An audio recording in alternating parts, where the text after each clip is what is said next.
an issue that is very much alive in my experience, and that is the issue of cultural sensitivity. I've watched an older couple from Jamaica, and they were from the countryside. So of course their accent was very strong and very deep. And it was painful to watch as they tried to communicate with the doctor.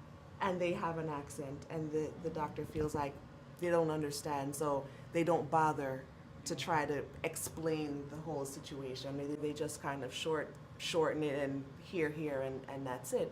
And leave them be, and that's not how it should be. If as a patient you feel you're not getting through to the doctor, then you can also, ask if there's someone there who could help you to get through to the doctor, to help you to let the doctor understand, what you're trying to communicate. Right, like this, you're talking about like the medical assistant or Right, the interpreter. the nurse. If you need an interpreter, you could ask someone. Majority of the time, the CNA or the nurse or someone else is there is from the Caribbean. What you're saying is true. Maybe new arrivals can be prepped. That's a good word. That's a good word. That's a good word. It could be prepped, when you go to the doctor. It's your right. Right, exactly. Don't be afraid to speak up.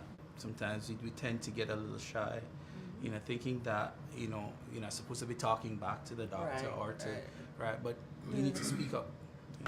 And then there's the assumption that the patient understands everything that the doctor says. Yes, because the patient keeps saying, yes, I understand.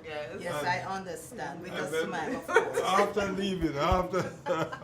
leaving and reaching and having reached home, what did the doctor say? I don't know. You touched on a good topic that illiteracy is a huge thing in the Caribbean population, and I don't think a lot of physicians understand why that may be, and understand that there is a large group of persons from the Caribbean that never went to school.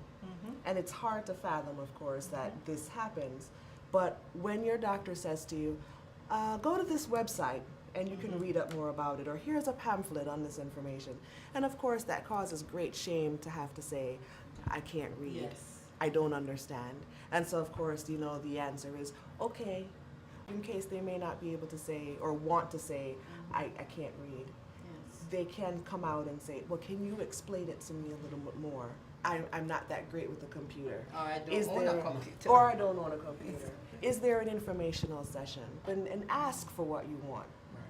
Because if you don't ask for it, you don't know if it's available. There's a lot of things out there that you won't know unless you say something. That's why it's imperative for people from, especially if they just came here, new arrivals, a year, 2 years, that you have an advocate when you go to the doctor. So someone else to listen. And sometimes you don't, as old as I am,